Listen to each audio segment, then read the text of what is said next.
Assalamualaikum warahmatullahi wabarakatuh. Bapak Ibu, saya malam ini akan menyampaikan tentang kecerdasan finansial dasar ya. Ini revisi dari tanggal 29 Juni 2019. Masalah kita saat ini adalah sistem pendidikan kita yang hanya melatih kita untuk cara mencari nafkah, menjadi dokter, menjadi jaksa, hakim, ekonom, dan lain-lain. Belum ada pendidikan formal atau informal yang melatih kita untuk mengatur penggunaan uang yang kita peroleh. Dan fakta membuktikan, Bapak Ibu, bahwa itu lebih penting dari yang kedua. Yang kedua itu lebih penting dari yang pertama. Karena banyak sekali orang yang tidak terlatih mencari nafkah, tapi dia terlatih untuk mengatur uang, akhirnya mereka ialah yang lebih kaya. Jadi rata-rata kita kecerdasan finansialnya rendah. Ini faktanya Bapak Ibu ya. Setelah usia 65 tahun di Amerika Serikat, ini Amerika Serikat Bapak Ibu, ini negara yang dikenal sebagai negara kaya. Kemudian usia 65 tahun itu dianggap sebagai usia atau masa usia pensiun gitu ya.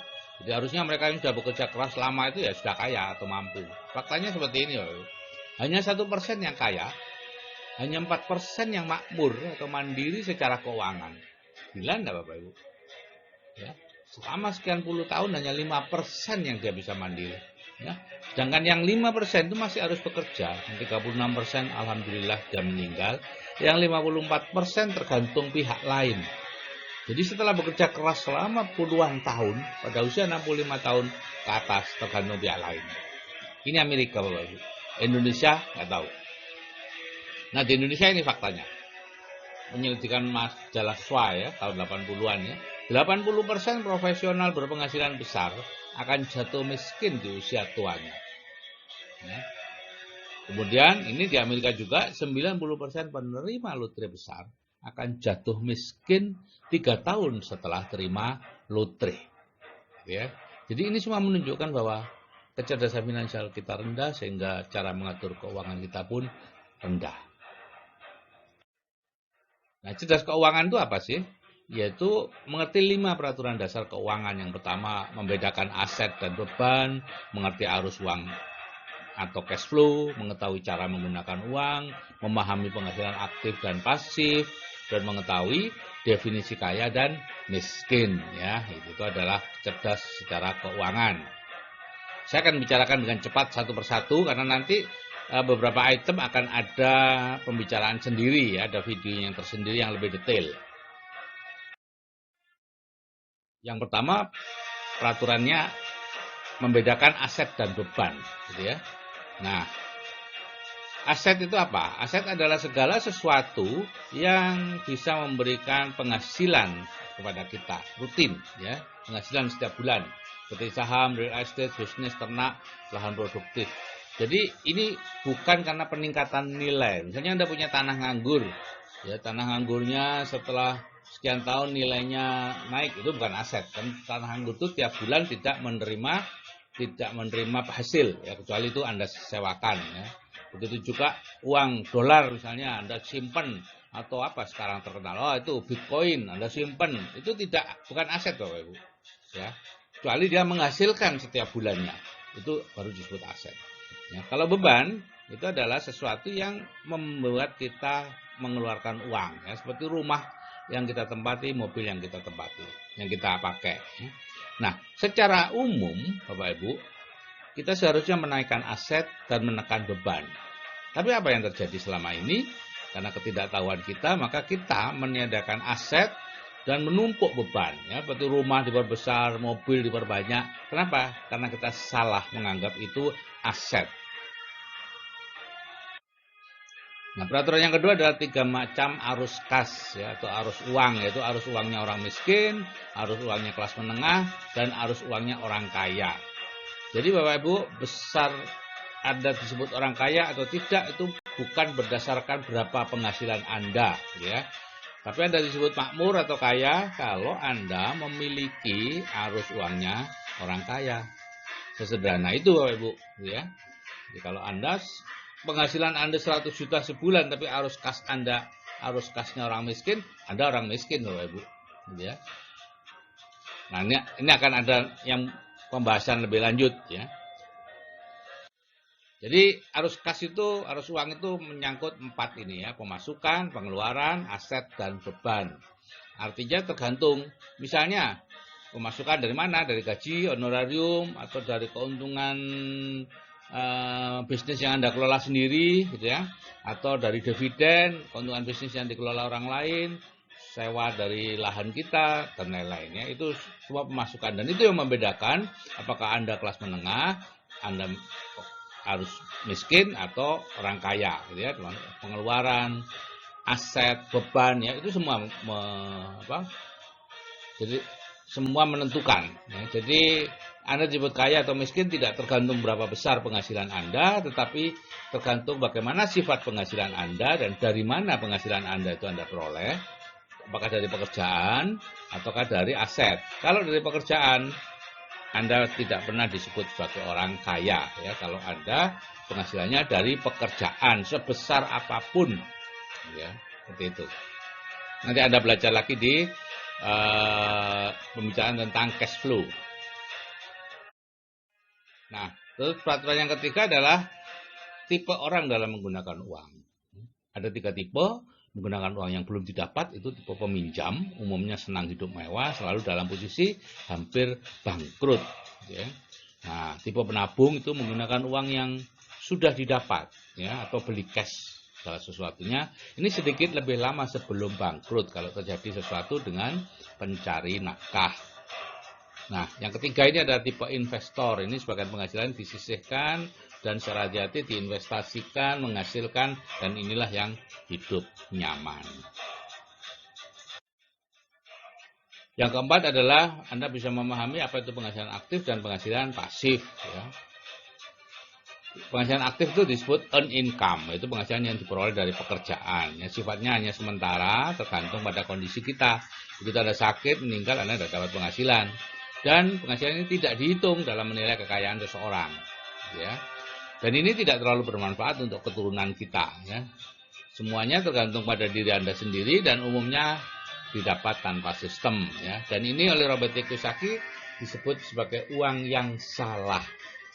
Bapak Ibu, saya betul-betul frustrasi mendengar ini karena selama 20 tahun lebih saya bekerja sebagai dokter, membaca hasil yang saya peroleh itu adalah uang yang salah. Awalnya saya berontak, Bapak Ibu, kok enak betul Robert T. Kiyosaki menjudge orang. Ternyata sesuai kenyataannya ya. Jadi pada awalnya kita seperti ini ya, menarik gerobak ya, hasil dengan beban yang sedikit ya, cuman punya motor mungkin, TV dan lain-lain. Makin lama apa yang terjadi Bapak Ibu? Semakin tinggi beban kita ya, dan kita harus tarik itu sendirian, dan itulah yang terjadi.